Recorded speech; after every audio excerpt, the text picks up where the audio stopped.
Good morning বন্ধুরা, এই যে এখন থেকে আমি আমার ব্লগটা স্টার্ট করছি। তা সকালবেলা কিছু রান্না হয়েছে, খাওয়া হয়েছে। তা এখন হচ্ছে দুপুরে রান্না হচ্ছে। তা যাই হোক, কি রান্না করছি চলুন আপনাদের সঙ্গে শেয়ার করি।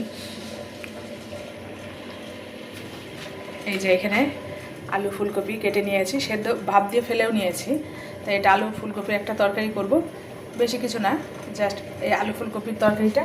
আর এখানে হচ্ছে শাক নিয়েছি, শাকটাকে বেছে ধুয়ে পরিষ্কার করে রেখে দিয়েছি। এবার হচ্ছে এটাকে কাটবো। কি কি শাক নিয়েছি দেখবেন। এটা নিয়েছি হেলাঞ্চে শাক, এই যে কিছু নিয়েছি হেলাঞ্চে শাক, কিছু আছে তেলাকুচের পাতা, তেলাকুচ শাক চেনেন কিনা জানি না, এগুলো আছে। আর আছে হচ্ছে দাঁড়া, খুঁজে পাওয়াও মুশকিল আর কি, কিছু কুলেখাড়া আছে, এই যে কুলেখাড়া আছে। আর আছে মটর শাক, মটর শাকটাকেও বেছে আমি পরিষ্কার করে ছোট ছোট করে এই করে নিয়েছি। এই যে মটর শাক, মটর শাক, তারপরে তোমার হচ্ছে কুলেখাড়া, হেলাঞ্চে শাক আর তেলাকুচ শাক, এই সব কটা শাক দিয়ে মিক্সড করে এটা হচ্ছে আমি আজকে রান্না করব হচ্ছে তোমার মাছ দিয়ে। এই হচ্ছে মেনু আজকের, আর কোনো কিছু না। রাত্রে হবে বেগুন পোড়া রুটি। তা যাই হোক বন্ধুরা, রান্না তো আমি শুরু করে দিয়েছি। আর এইখানে নিয়েছি হচ্ছে তোমার জিরে ভাজতে, এই মাছের ঝোল, তারপরে যে কোনো হালকা পাতলা তরকারি করতে গেলে একটু জিরে বাটা দিলে বেশ ভালোই লাগে। তাই সবসময় শিলে আর এখন বাটতে পারছি না, যাই হোক শিলেও বাটি। তাই এখানে একটু জিরেটাকে হালকা রোস্ট করে নিচ্ছি। আর এখানে নিয়েছি হচ্ছে, আর দেখুন এখানে ভাতও ফেনিয়ে গেছে, এই যে। আর এখানে নিয়েছি তেজপাতা, তেজপাতাটাকে এক্ষুনি ধুলাম, ধুয়ে ভেজে নিলাম, দিয়ে এমন করে দুমড়ে টুকরো করে নেব। তাতে মিক্স গ্রাইন্ডারে দিয়ে তোমার হচ্ছে পাউডার বানিয়ে নেবো জিরে দিয়ে আর এই তেজপাতাটা দিয়ে। দেখুন কেমন ভাজা হয়েছে, মচ মচ মচ মচ করছে। তাই ভাবলাম যে তরকারিটা বসানোর আগে এটা করে নিই। তো চলো বন্ধুরা, এটাই করে পাউডারটা বানিয়ে নিই। আর জিরেটাও ভাজা হয়ে যাচ্ছে, বেশি ভাজা হয়ে গেলে সেন্ট চলে যাবে, ভালো লাগবে না। দেখুন কেমন গুঁড়ো গুঁড়ো হয়ে গেছে, আরেকটু চাপ দিলেই আরেকটু হয়ে যাবে, মিক্সিতে করলেই হয়ে যাবে। মানে 1 মাসের মতন জিরে পাউডার রেডি। তো চলো ফটাফট ওটা জিরেটা ভেজে তুলে নিই, নয়তো আবার বেশি ভাজা হয়ে গেলে আবার গন্ধও তো যাবে, টেস্টও নষ্ট হয়ে যাবে। বন্ধুরা এই যে দুজনে মিলে একটু বাজারের দিকে বেরিয়েছে, কালকে সকালবেলা যাব কামারপুকুর আর জয়রামবাটি। তাই একটু বাজারে একটু দরকার আছে, সেই জন্যই হেঁটে হেঁটেই যাচ্ছি দুজনে। তাই চলো সকালবেলায় দেখা হচ্ছে, বেরিয়ে পড়বো সকাল সকাল, তারপরে ওখানে 2 জায়গায় যাব। বন্ধুরা এই যে অনেকটা পথ চলে এসেছি সকালবেলা, এই যে পরের দিন। আর আজকে কি বলবো, খুব ভালোও লাগছে। আর আজকে আমাদের বিবাহবার্ষিকী, সেই মানে উপলক্ষে সব সকালবেলা বেরিয়ে এসেছি। তা ছেলে তো বাড়িতে নেই, মেয়ে আমি আর হচ্ছে ওটা পিস্তুত বোন একটা হোটেলে ঢুকে পড়েছি, খাবো। তা ওইখানে কামারপুকুর জয়রামবাটিতে পুজো দেওয়ার তেমন কোনো কিছু নেই। তা যাব সন্ধ্যা আরতিটাই করবো, তারপরে আসবো। তা যে যেমন খাবে সে সেরকম খাবার অর্ডার দিয়ে নিয়েছি।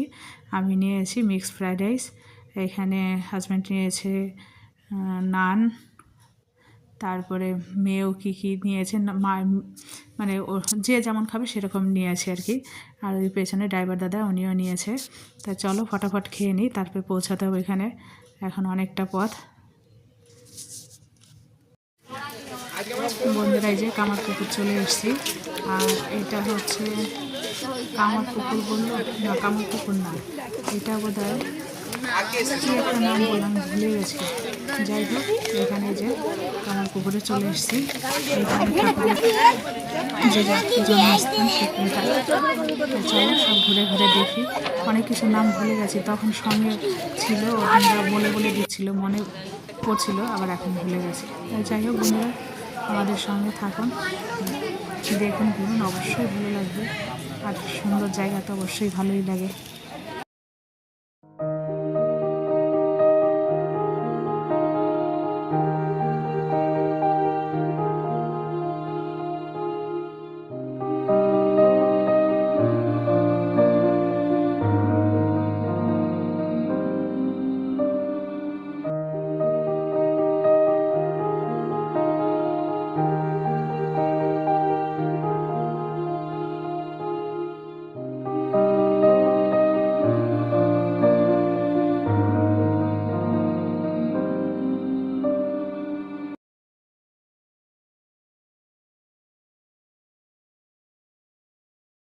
তাহলে গোদাইকে ডাকাবো, গোদাইকে ডেকে শিবের পোশাকটা পরিয়ে হাতে যখন ফুলটা ধরেছিল শিবের ভাব এসে গিয়েছিল।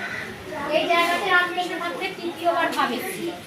ঠাকুরের প্রথমবার ভাব এসেছিল যেখানে গাড়ি পার্কিং আছে, ওর সামনে আছে লক্ষ্মী জেলার ঠাকুর ও দাদার সাথে মাঠে মুড়ি কেটে কেটে যাচ্ছিল। কালো মেঘে সাদা বল দেখে ঠাকুরের ভাব এসে গিয়েছিল। ঠাকুর ভেবেছিল কালো মানে কালী, সাদা মানে শিব। আর দ্বিতীয়বার ভাব এসেছিল আনন্দিতা লক্ষ্মী। আর এখানেই ঠাকুরের তৃতীয়বার ভাব এসেছিল। আর এই বাড়ি হলো পাইন বাড়ি। এই বাড়িতে রামকৃষ্ণ ঠাকুরের যাওয়া আসা ছিল, রামায়ণ মহাকাব্য আছে বিষ্ণু মন্দির। এই বিষ্ণু মন্দিরের উপলক্ষে নাটকটা হয়েছিল, নাট্যমঞ্চ। এই তুই জলে বোতলে ফেলে দিলি কেন? তুই কি খাবি? মা ভাবলো পাড়ারই মহিলা আমাকে সাহায্য, যার জন্য ঠাকুর পাঠাবো। এই হালদার পুকুর আমাদের এখানকার ছোট গঙ্গা, আমরা গঙ্গা বলে মানি। তুই একাই গাড়ি পড়েছিলি?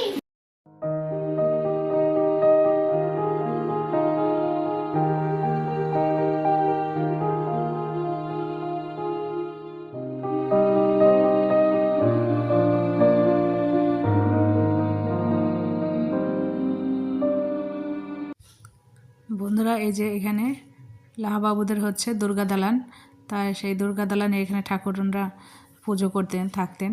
আর সামনে হচ্ছে ঠাকুরের পাঠশালা, মানে ছোটোবেলায় ঠাকুর যে স্কুলে মানে যেই পাঠশালায় পড়তেন সেটাই, এই যে এটা হচ্ছে ঠাকুরের পাঠশালা। তাই অনেকেই এসছে ঘুরতে, আমরা মানে এসে আমরা ভেবেছিলাম প্রথমে ফাঁকা হবে, তা দেখছি না, অনেকটাই ভিড় আছে, ভালোই লাগছে। তা চলো বন্ধুরা ঘুরে ঘুরে দেখি। আমি এই ফার্স্ট টাইম, কে কতবার এসছে অবশ্যই জানাবে কমেন্ট করে। আমি অনেক দিন ভেবেছি আসবো করে আসা হচ্ছিল না, তা যাই হোক ফাইনালি এবার আসা হলো। তা তো ঘুরে বেশ ভালোই লাগছে, মন আর কি ভরছে না, মনে হচ্ছে আরও কিছু সময় থাকলে ভালো লাগবে। এদিকে আস্তে আস্তে বেলাটাও গড়িয়ে আসছে, বাড়িতে যাওয়ারও টাইম হয়ে আসছে। তো চলো। আর কামারপুকুর এসছেন, এই জায়গাটার নাম ছিল আগে সুলতান এসি। তারপর কামারপুকুর হয়েছে রাধাবাবুদের পুকুর, আমাদের আপনারা কামারপুকুর এসে।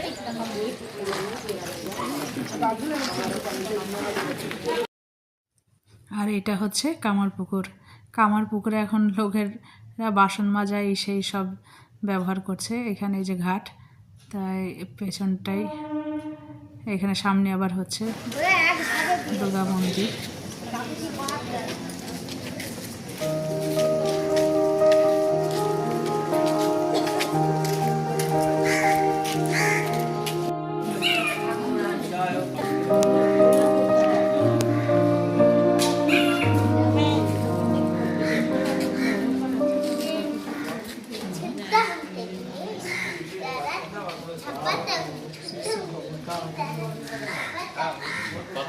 ঠাকুর কি জাতের বিচার করেছিল দাদা?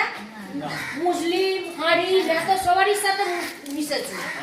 তাহলে এখন জাতের বিচার তোমারও জানলা, আমারও জানলা, একই তো লোক। দেখতে পাচ্ছেন কোলে বাচ্চা, তো বাচ্চাটা হচ্ছে ঠাকুর রামকৃষ্ণদেব। আর যিনি কোলে নিয়ে বসে আছেন উনি হচ্ছেন ধনী কামান্নি। এই ধনী কামান্নি ঠাকুরের জন্মের আগে ওনার একটা মাটির বাড়ি ছিল, এখন এটা পাকার মন্দির হয়ে গেছে। ঠাকুরের যখন মেন মন্দিরে জন্ম হয়, ঠাকুর জন্ম নিয়ে উনুনের মধ্যে ছাইপাত মেখে পড়েছিলেন। তাহলে ধনী কামান্নি উনুন তেন বার করে পরিষ্কার পরিচ্ছন্ন করে কোলে তুলেছিল, সেই থেকে উনি হয়েছিলেন দাইমা। তারপর ঠাকুর যখন আস্তে আস্তে বড় হতে লাগলেন, ঠাকুরকে উনি পৈতের সময় ভিক্ষা দিয়েছিলেন, সেই থেকে উনি হলেন ভিক্ষে মা। আর এই পুরো পাহাড় হচ্ছে ধনী মায়েরই বংশবদ্ধ পাড়া, এটা কর্মকার পাড়া।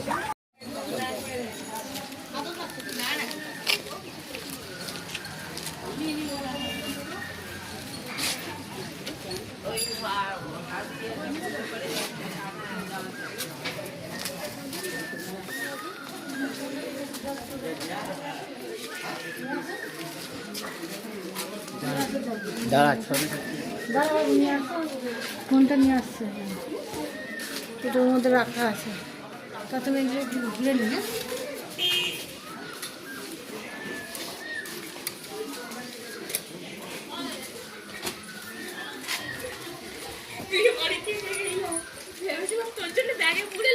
ভুলে গেছি।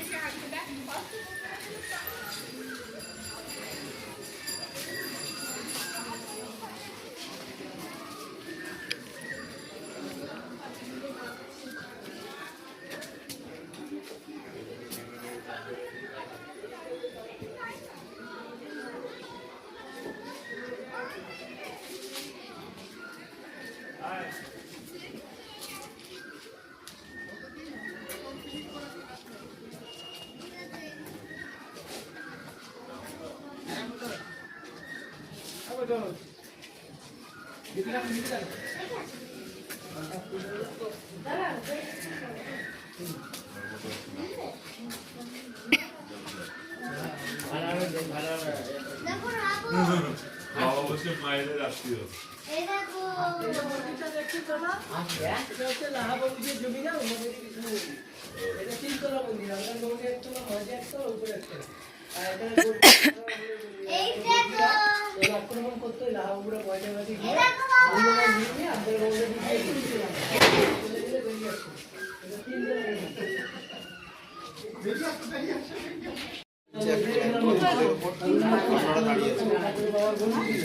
যখন গ্রাম থেকে এসেছিলেন ঠাকুর বাবা প্রথম মন্দিরটাকে বসে আপনার পরে ধর্মদাস লাল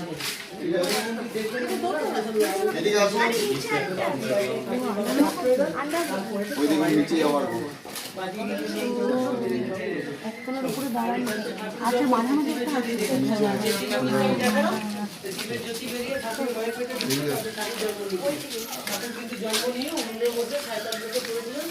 ধরিমাকে দেখালাম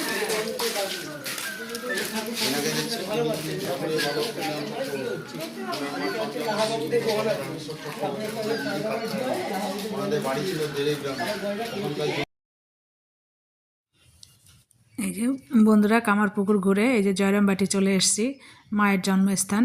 আর এখানে অনুষ্ঠান আছে, তার জন্য প্যান্ডেল করেছে বেশ বড় করে, অনেক দিন ধরেই বোধহয় প্যান্ডেলটা অনুষ্ঠানটা হবে। তা যাই হোক, এখানে মায়ের বাড়ি, এখানে ভিডিও করা ভেতরে অ্যালাউ নেই, তো আমি বাইরেটাই দেখাচ্ছি। আর ওই যে হচ্ছে মায়ের পুরনো বাড়ি ওই পাশটাতে, তা ওইখানে ভেতরে তো ভিডিও করতে পারবো না, বাইরে থেকে সাইড দিয়ে একটু দেখিয়ে দিচ্ছি। আর এখানে সুন্দর একটা স্বামীজির মূর্তি, বেশ ভালো লাগছে, এলেই যেন মনে হচ্ছে মনটা শান্ত হয়ে যাচ্ছে, ভাল লাগছে। আর এই যে মাটির ঘরগুলো এত সুন্দর করে পরিষ্কার পরিচ্ছন্ন করা, সে বলার মতো না।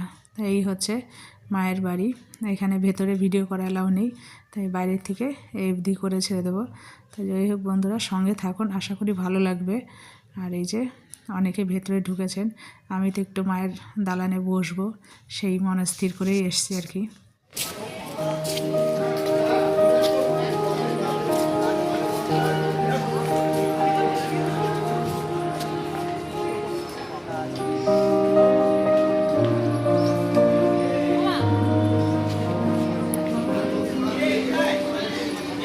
কি করা হয় এখানে বেশি মানে এখানে বেশি মানে এখানে বন্ধুরা বাড়ি চলে এসেছি, এই যে দুজনে মিলে কাঠের আঁচে রান্না করছি, ভাত করলাম, রুটি করছি, তাই তরকারি করা আছে। তা যাই হোক, তরকারি নিচে থেকে করেছি, এখন আছে কাঠে জেলে। তা যাই হোক, ভিডিওটা ভালো লাগলে একটা লাইক, শেয়ার, সাবস্ক্রাইব অবশ্যই করবেন। পাশে থাকবেন, ভালো থাকবেন, সুস্থ থাকবেন, সাবধানে থাকবেন। টাটা, বাই, শুভরাত্রি। দেখা হচ্ছে নেক্সট ভিডিওতে।